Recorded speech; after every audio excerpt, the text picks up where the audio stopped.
Zach, Mitch, are you ready to record Shazam, Fury of the Gods? let's do it. Do you want to suit up? Absolutely. Should I say the word or shall we both say it? We are a family. Okay. We do things together. Okay, so 3, 2, 1. Shazam!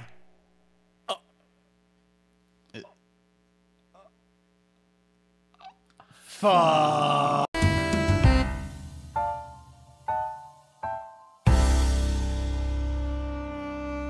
Hi, friends. I'm Zach. I'm Mitch. And we are Excellent Little Podcasts. Presenting you Little Movie Podcast starring Zach and Mitch. And I think we're doing a movie podcast again. Yeah, and I think my hair was a little crazy. Yeah, I'm wearing a hat, but that's not hat hair, so I'm not taking that off. Yeah, so we're talking about Shazam, Yeah.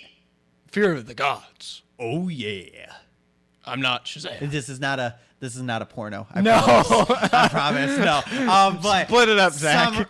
For those that are just joining us, welcome everybody. How we go ahead and split up our episodes is we start with the non-spoiler section, talk about summaries and who directed it, who backed it, what the performances are like, any other non-spoilery things we want to talk about. Mm-hmm. Then we move on to our review, where we give our review, and Mitch will dive into greater detail when we get to that. Mm-hmm. And then we move on to our spoiler section, where we'll sound an alarm, talk about what we want to talk about, and we get on to that. Yeah, so summary.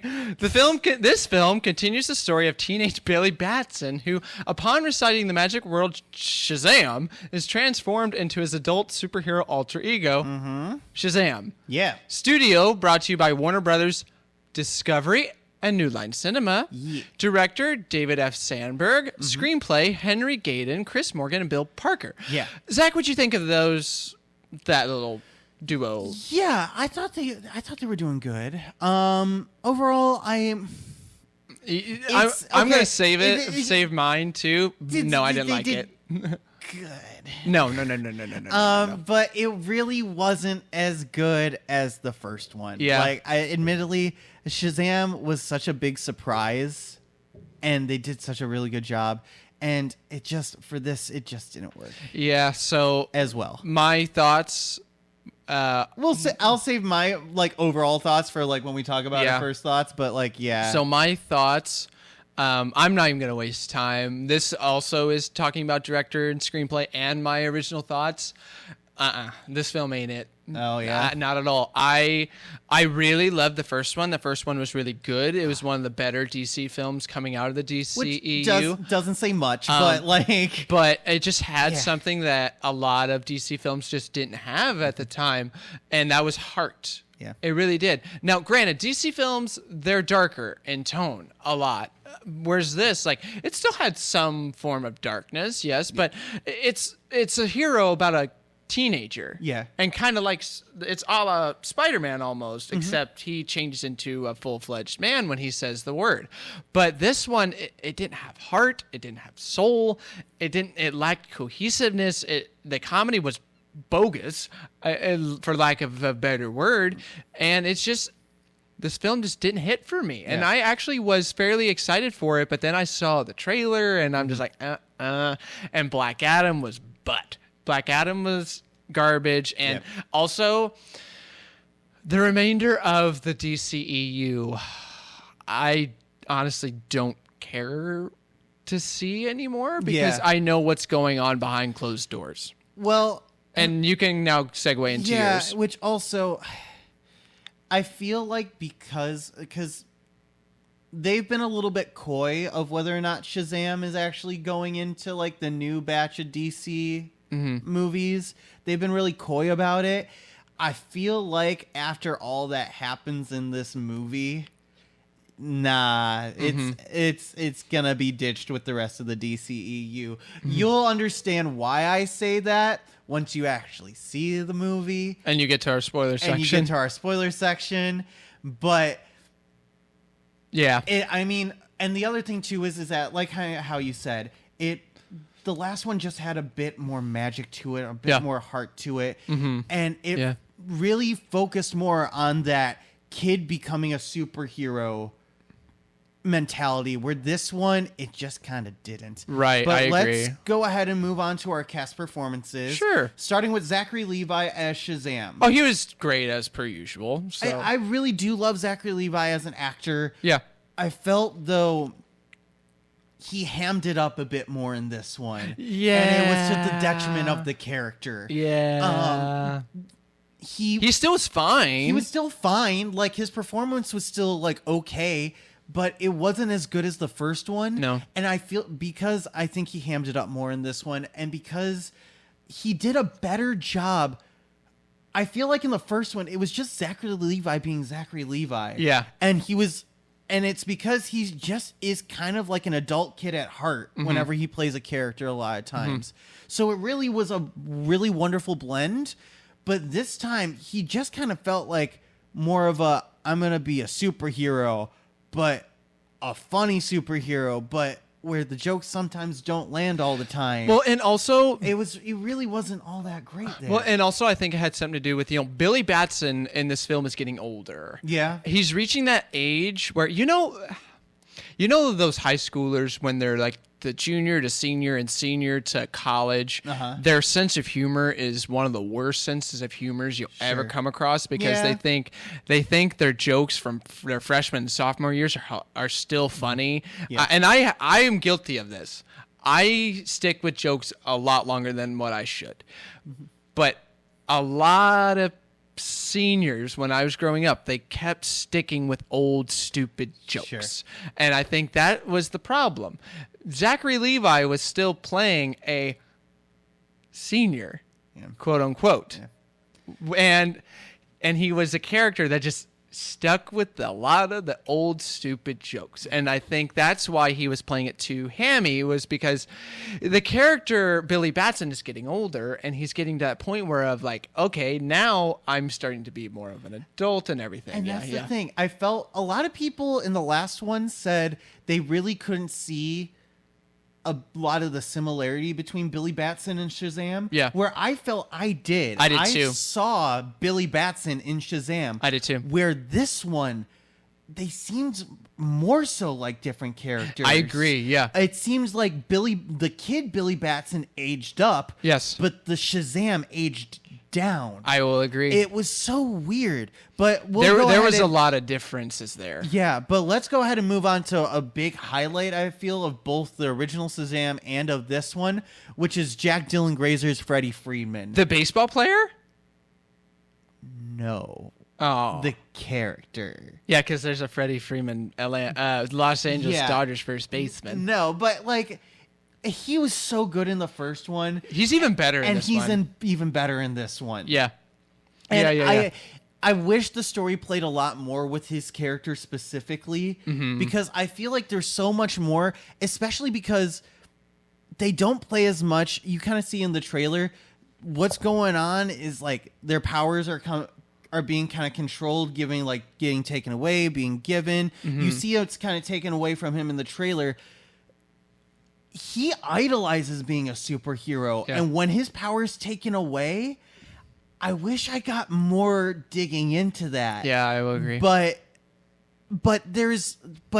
as the character, I really did enjoy his performance. Yeah, I will agree. He brought the comedic heart and soul of this film where it needed it badly. Yeah. When I mean badly, I mean badly. Yeah. But can we talk about Helen Mirren as Hespera? I feel like Helen Mirren took this role because the role itself is actually pretty good. Yeah, I enjoyed it. Yeah, her performance also heightens the character, but the character itself was also a really good character, and I feel like she took it on just that, even though the movie as a whole didn't really live up to what I feel like a Helen Mirren movie has standards to. You know? I would agree, yeah. I mean, she played Queen Elizabeth, for God's sake.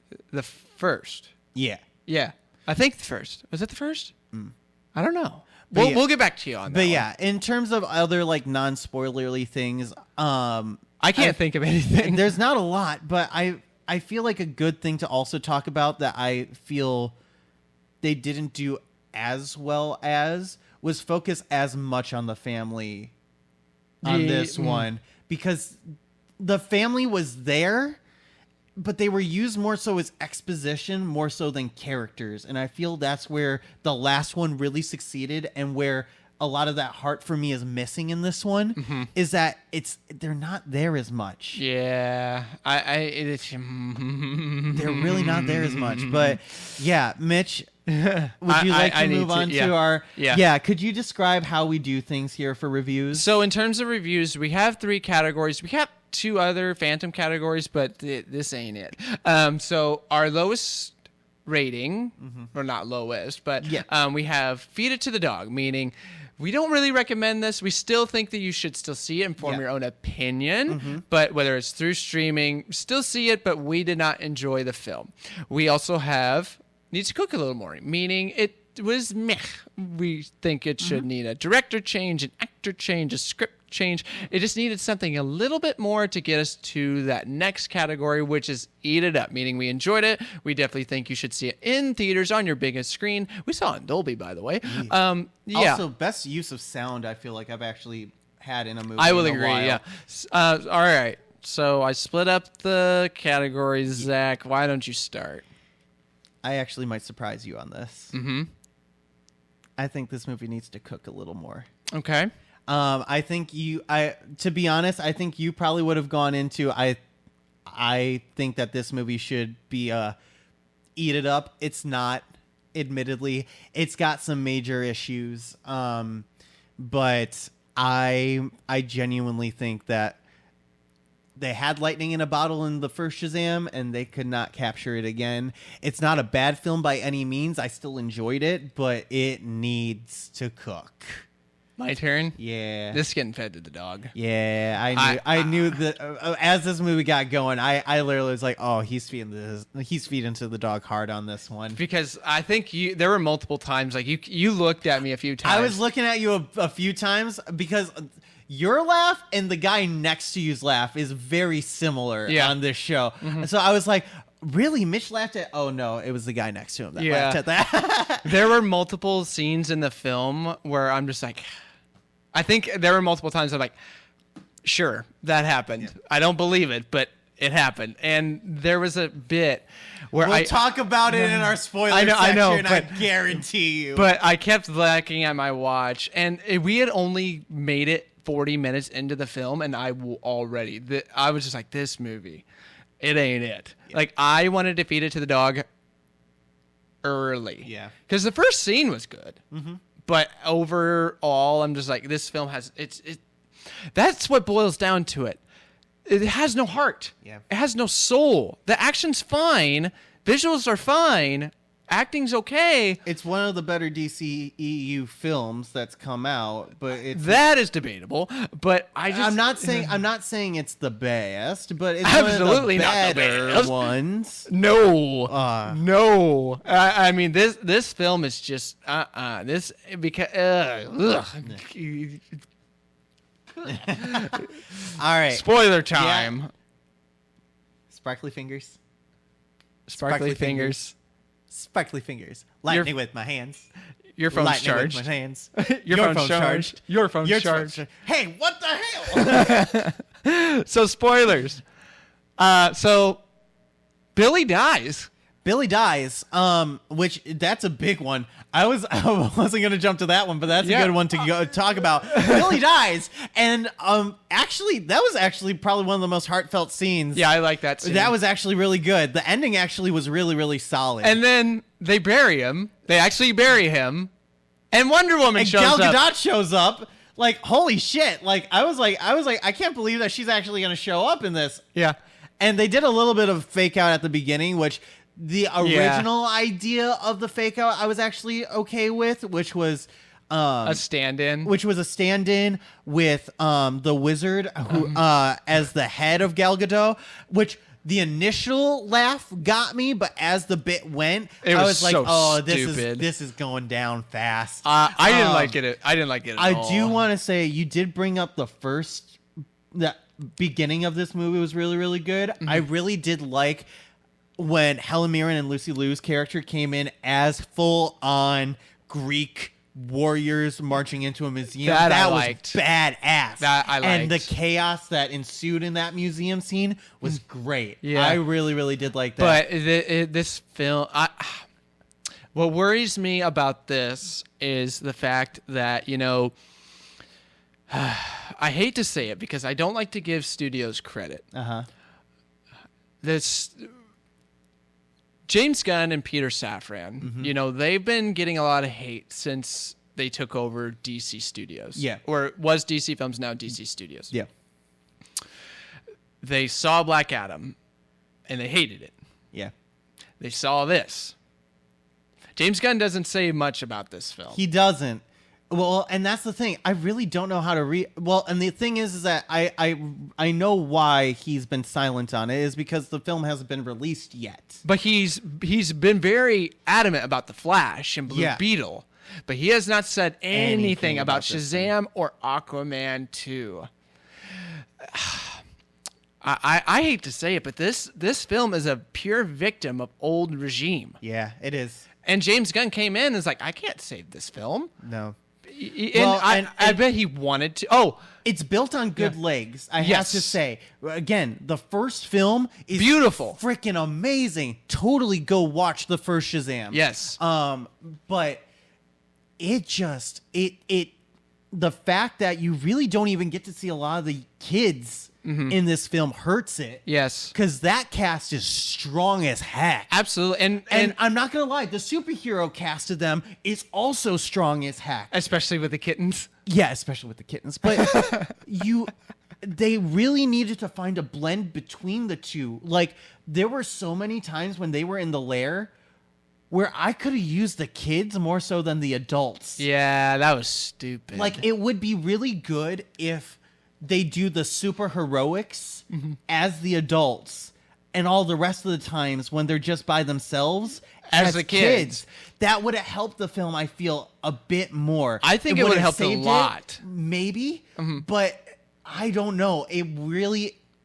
That really didn't help it. And I wish that the kids got to act more because each time I saw the kids, I loved it. So speaking of, the new regime, there's two post-credit scenes.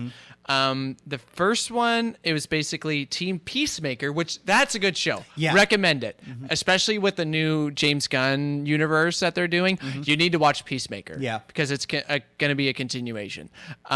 Team Peacemaker wants Shazam to join the Justice Society. Not Justice League. So that's not the Avengers Society.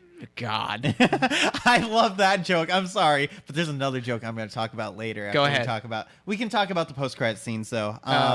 And then the second is scene, technically a continuation of the first original post-credit scene from Shazam, the first one, which sure. It doesn't matter anymore. Yeah, because it's gonna because they've been coy about whether or not it's gonna go through the DCU, but with Gal Gadot showing up, with all that stuff happening, no, it's not. This ain't happening. It's gonna die with the DCU, which sucks because I love this franchise but as a whole, but it's not gonna go. Yeah. Last joke. But the last joke that I know that you hated. You absolutely sighed and hated this joke, but I fucking loved it. The moment that unicorns were spoken seriously, there was a throwaway unicorn joke at the beginning, but the moment that they were spoken seriously, Mitch went, "Oh, fuck me." Not literally, but like that's basically like your expression was like, no. No, I literally, that was my sure moment. I'm just like, sure.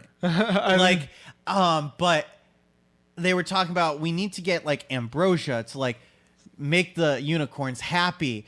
So then we got into the most blanket branding deal ever in all of cinema. They feed Skittles to the unicorns. And I feel like they were like, okay, well, you can use Skittles in your movie, but you have to say taste the rainbow at least once in the film.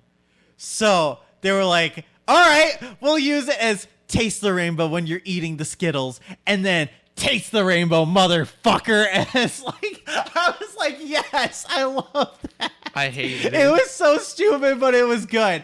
I loved it. So I know we forgot to mention everything before we hit the spoilers, so apologies to y'all. No. We were moving really quickly, but here's the thing. This film was tough for me at least. Okay, so I liked it better than you, I will admit. And is it art? No. By no means. And is it like the first Shazam? No. all right. But that's why I had to cook a little more for me, and that's why I had to feed to the dog for you. All right, so that's Shazam! Fury of the Gods. Yeah. So leave us a like, hit the comment section, subscribe, ring the notification bell. Ding. For God's sake, Zach. Tell him to email us. Email us at yellpodcastmc. But until the next time, my friends, I'm Zach. I'm Mitch. And we are Excellent Little Podcasts.